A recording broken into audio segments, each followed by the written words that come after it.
What's up, everybody? This is King Ant, the Papa of the Paul Pack, and I'm come on to do another video. Just want to do a quick little teaching on Matthew 24. All right, I hear a lot of preachers and prophets are out here, teaching about predicting. I'll say it like that, predicting and deciphering, decoding when the end of the world is gonna be. And it's really the end of the age, but everybody knows as the end of the world. And we hear a lot of people now, with the pandemic going on, all the craziness in our world, we got people who always come out, preachers and prophets always come out and starts talking about the end of the age and when Jesus is coming back, predicting it. All right, we all know, all right, we've been hearing it for 2,000 years, that Jesus is on his way back. He's soon to come back. All right, we know that. That's all you could say. But all this predicting and decoding and saying when it's going to be and this is going to happen and that's going to happen, we have to stop with that. That's just not good theology. All right, it's just not good. Eschatology, which are end time events, eschatology is very encryptic. All right, it's encryptic for a reason. All right, you shouldn't understand and know when it's going to be, because the Bible says that no one knows the day nor the hour, not even the angels that are in heaven. So for us, for anyone, any man on this earth to try and predict and decipher and to decode when Jesus is going to return, it just goes against the Bible. All right. It's a violation of the Bible, because we don't know. If the angels in heaven don't even know, how would we as human beings on this earth know when the end is coming? All right. And we know every 4 years we hear this kind of talk where preachers start talking about, oh, when Jesus is coming back, he's coming back. He was coming back in 2000 and he was coming back this time and that time. And we hear it every 4 years. We hear it, I mean, even when Obama was in office, we heard it. All right, we heard Obama was the Antichrist, and Obama was going to lead us into the New World Order, and the UN was going to come in, and all this stuff, and the end was going to be. They also talked about the mark of the beast. I remember one time they used to talk about the mark of the beast, how it was the mark of the beast was going to be in our credit cards with the little chip in the credit card. They said that was the mark of the beast. Then they said one time, they said the barcode. All right, the barcodes that you scan with, they said that was 666. That was the mark of the beast. And that was going to bring us to the end. Now they're talking about vaccinations are the mark of the beast. And that's going to bring us to the end of the world. I mean, all this prediction and coding and deciphering when the end is going to be is it's crazy. I mean, it's just pride and it's arrogance for you to actually be, talking like that, like you really know when the end is gonna come, because we do not know. And I just really don't understand, like, how many times you have to be wrong, all right, for us to stop listening to you. You know what I'm saying? I mean, everybody know a broke clock is right, twice a day. You know what I'm saying? So you hear all this hitting and missing, you prophesying and you hitting and missing and all that. Listen, I mean, I don't do all that prophesying, and I don't claim to be a prophet, but I do know that, what I'm saying, if you're going to be prophesying something, you have to kind of know what you're saying. You can't just be hitting and missing. All right. And you definitely should not be trying to prophesy when the end of the world is going to be. That's just, nobody knows that, so we should not even go there. All right, I want to get into this Matthew 24, though, but I just want to share, this is Matthew 24, and it's a lot of books in the Bible. We got Revelation, Daniel, all of these are apocalyptic literature, all right? And apocalyptic literature is very different, all right? It's symbolic, and it has imagery, a lot of imagery and metaphors in it, analogies. So you have to understand what you're reading, All right, if you're going to know how to interpret it right. All right, so a lot of us, but this is where we get a lot of this stuff from. We get a lot of this from the book of Revelation. Revelation, not Revelations. It's just Revelation. All right, we get it from that and from the book of Daniel. And we also get it from this chapter right here, Matthew 24, that I want to walk through a little bit. And we must really, we must really get into the habit of reading our Bibles more responsible, all right? Because 33% of our Bible is poetry, all right? So if you don't know how to read poetry, that means you don't know how to interpret 33% of your Bible, because 33% of this Bible is poetry. And poetry is similar to apocalyptic literature with symbolism, imagery, and metaphors and all that. So we have to learn how to read this kind of stuff if we gonna really understand how to interpret our Bibles. All right, we have to study. All right, we have to get in there and learn how to do it. It's difficult. It's not easy. All right, but you have to put in the time. You have to meditate on it. You can't try and speed through it and read all fast. You have to meditate on that word. All right, and let it sink in, into you. But we have to do that. I want us to start reading more responsibly. All right, especially as Black Christians and Black leaders start reading the Bible more responsibly and stop using these fear tactics and these conspiracy theories, because this is the stuff that is getting us in trouble. When we try to predict when the end is going to be, and it's coming in November and December, and this going to happen and that is going to happen. And no, we cannot. That's a violation, like I said before, of reading the scriptures. We cannot predict when the end of this age or the end of this world, however you want to pronounce it, the end times, we cannot predict that. All right, but this if y'all could turn with me if you want to. I'm going to try and go through it real quick. Matthew 24, all right? This is where a lot of these scriptures come at. Now, when you take these scriptures out of context and you just pull them out and you just sound, it's easily, it does seem like, this chapter is talking about the end of the age, or the end of this world. But if you read it in context, or if you read the Bible in its cultural and historical context, and in this book, in the chapter, in the book of the Bible's context, you will understand it better, and you won't be throwing out all of these predictions of when Jesus is going to return. So in Matthew 24, it talks about how it says in verse 1, "Then Jesus went out and departed from the temple, and his disciples came up to show him the buildings of the temple. And Jesus said to them, 'Do you not see all these things? Surely I say to you, not one stone shall be left here upon another that shall not be thrown down.'" This is what Jesus said.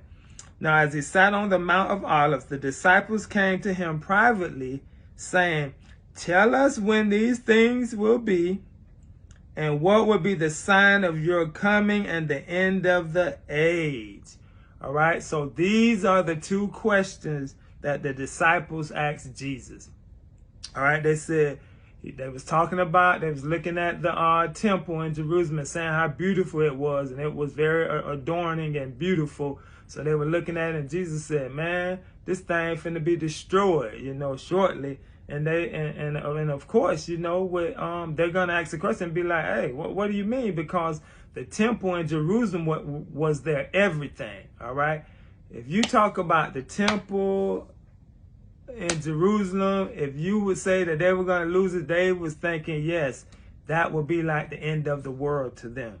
All right, so these are the two questions that Jesus is answering in this here chapter, in chapter 24 here. All right, so tell us when will these things be. That's talking about the temple, when it's going to be destroyed, and when Jerusalem will be destroyed, and what will be the sign of your coming and the end of the age. All right, they asked that question because they felt like if you saying this temple going to be destroyed, then that means the whole end, it's about to be the end. You coming to bring your kingdom. And then we go on, all right? And it says in verse 4, it talks about, and Jesus answered and said to them, take heed that no one deceives you, for many will come in my name, saying, I am the Christ, and I will deceive many, and they will deceive many. And you will hear of wars and rumors of wars. See that you are not troubled, for all these things must come to pass, but the end is not yet. All right, the end of what? The end of the temple being destroyed. All right, that's the end he's talking about. For nation will rise against nation, kingdom against kingdom, and there will be famines, pestilence, earthquakes in various places. See, famines, pestilence, earthquakes, all these things been happening since the beginning of the world, y'all. These things been happening, all right?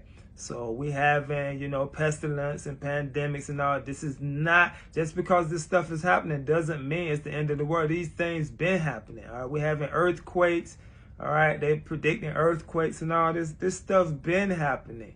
Famines been happening since the beginning of time. So that doesn't mean that it's the end of the world, all right? And we go to verse 8 says, all these are the beginning of sorrows, he said. Then they will deliver you up to tribulation and kill you, and you will be hated by all nations for my name's sake. And then many will be offended and will betray one another and will hate one another. Then many false prophets will rise up and deceive many. Now, all these things he's talking about happen. All you have to do is go read the book of Acts.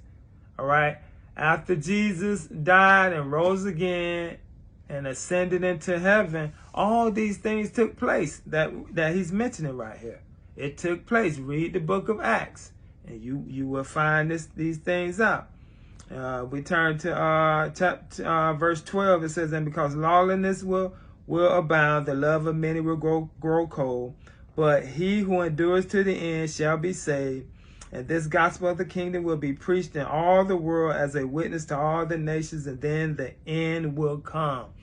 The end of what? The end of, he's talking about the temple being destroyed. All right, and then it goes on. A lot of these scriptures are pulled out of context, but you hear people speak about them all the time. But I want to take you to where it says, well, we'll start off in let's go to verse 21. All right, we'll go to 20. We'll start at 20. All right, saying, and it was talking about the end. No, I'm going to be at 19. But woe to those who are pregnant and to those who are nursing babies in those days. And pray that your flight may not be in the winter or on the Sabbath. The flight just means you're fleeing away. And then it says in 21, for then there will be great tribulation, such as has not been seen since the beginning of the world until this time, nor ever shall be. And unless those days were short, no flesh would be saved. But for the elect's sake, those days will be shortened. All right, this is one of the ones they pull out of context. All right, also, and talk about. All right, it does say, it seems like he's talking about the end of the world, because look, he says, for then there will be a great tribulation, such has not been seen since the beginning of the world until this time. And it has never, ever shall be. All right, what this is called exaggeration, all right, to prove a point. That's what it is. It's exaggeration to prove, to slam home that point that you're trying to make. It's kind of like when I used to play basketball, when I used to coach, and somebody asked me something about this team, and say, yeah, we killed that team. We killed them. Now, do I literally mean we killed them? No, I didn't literally mean that we killed the team. I meant that we beat them real bad, all right? And that's what these verses in 21 and 22 are stating. They're talking about exaggeration to make a point, just like we do that all the time in the English language, all right? We do it, and they did it in Hebrew and Greek and all that. Everybody does that, all right? So now let me go down. Let's go down to 21. That was 21 and 22, and then it says, 23, then if anyone says to you, look, here is the Christ, or there, do not believe it. 24, for false Christs and false prophets will rise and show great signs and wonders to deceive, if possible, even the elect. 25, see, I have told you beforehand. Therefore, if they say to you, look, he is in the desert, do not go out. or look, he is in the inner rooms. Do not believe it. 27, for as the lightning comes from the east and flashes to the west, so also will the coming of the Son of Man be. 28, for wherever the carcass is there, the eagles will be gathered together. 29, immediately after the tribulation of those days, the sun will be darkened, and the moon will not give its light, and the stars will fall from the heaven, and the powers of the heavens will be shaken. Then the sign of the Son of Man will appear, verse 30, in heaven, and then all the tribes of the earth will mourn, and they will see the Son of Man coming on the clouds of heaven with power and great glory. All right, that seems like it's talking about the end of the world. That's what it seems like. I mean, look, it's talking about the Son of Man coming. But if we go back to verse 15, all right, verse 14 to 15, it says, and this gospel of the kingdom will be preached in all the world as a witness to all the nations, and then the end will come. And it says in verse 15, therefore, when you see the abomination of desolation spoken of by Daniel the prophet, standing in the holy place. And it says, whoever reads, let him understand. Verse 15 is the key to understanding these verses I just read in 29 through 31. All right. So right here, what is it saying is what happened was the Roman soldiers when they gathered around the temple, and they bust into the temple, and they offer sacrifice to their gods on the altar of the temple. The Roman army, all right, who destroyed the temple. When you see that happen, he's saying, flee. And also in verse 15, it said, spoken of by Daniel. What he's trying to tell you is, remember the book of Daniel. If you don't know the book of Daniel, you should go back and read the book of Daniel so you will understand what I'm saying here. All right. So with the Son of Man appearing in verse 30, when it's talking about the Son of Man will appear in heaven, and all the tribes of the earth will mourn, they will see the Son of Man coming on the clouds. This is talking about in Daniel 7, the cloud rider. All right. When it was talking about, Daniel was talking about how all these kingdoms of the world, these kings and these beasts, all right, the beasts were depicted as kingdoms, all right. And he was talking about these kingdoms of the world, who come and defy God's people and God's ways, all right. All these nations, all these kingdoms that come, they're going to defy God and his people. And that's what Daniel 7 was speaking about, of how they will trample over the Son of Man and trample over his people, his chosen people. And that and what happened was, after that happened, then it says the Ancient of Days will come and bring judgment on them. All right, and when the Ancient of Days came and brought judgment on them, then you will see the Son of Man riding on the cloud, ascending into heaven to be at the right hand of the Father with all might, dominion, power, and glory. All right.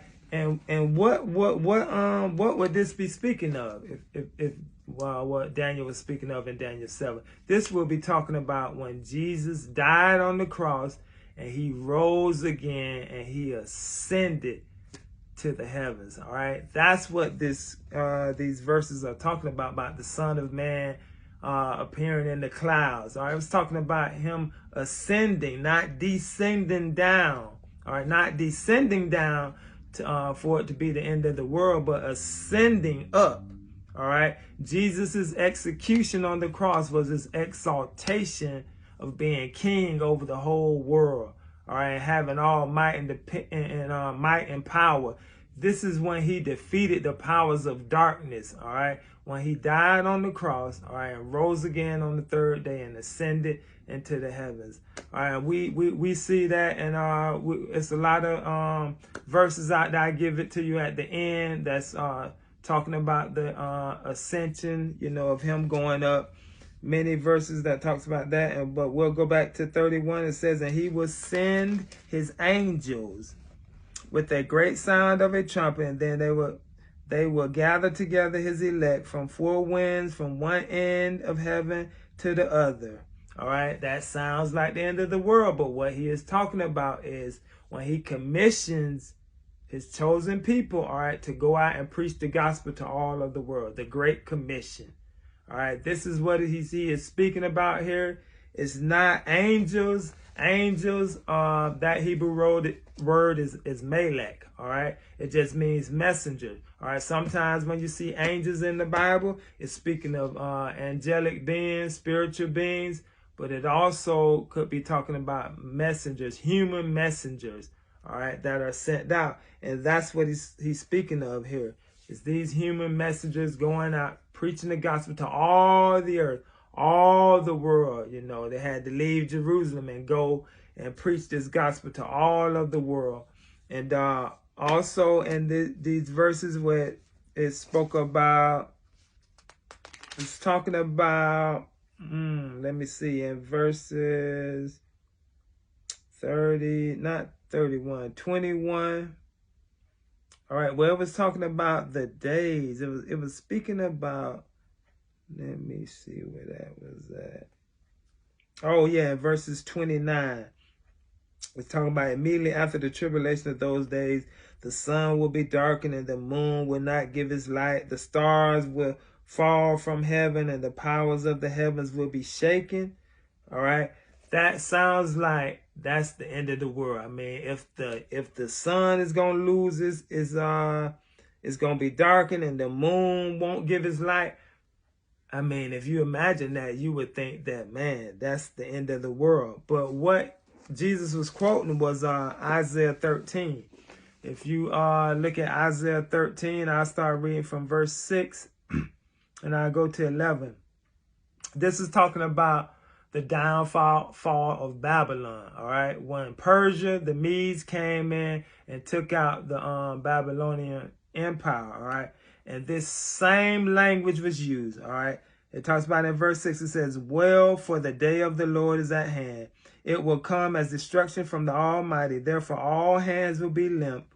Every man's heart will melt, and they will be afraid. Pangs and sorrows will take hold of them.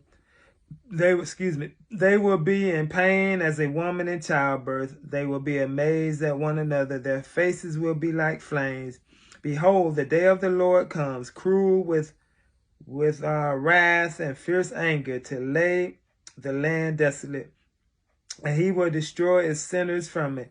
Here, now look, this is the same language. Look, verse 10. For the stars of heaven and their constellations will not give their light. The sun will be darkened in its going forth, and the moon will not cause its light to shine. Verse 11, I will punish the world for its evil, and the wicked for their iniquity. I will halt the arrogance of the proud, and I will lay low the haughtiness of the terrible. All right, so that's what Jesus was quoting, all right, in Matthew 24.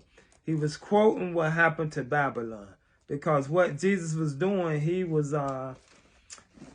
comparing Babylon. He was saying that Jerusalem had become just like Babylon, all right? Because Jerusalem had become like Babylon, Jerusalem was going to fall. I mean, Jesus showed us in a few chapters before this when he rode into Jerusalem.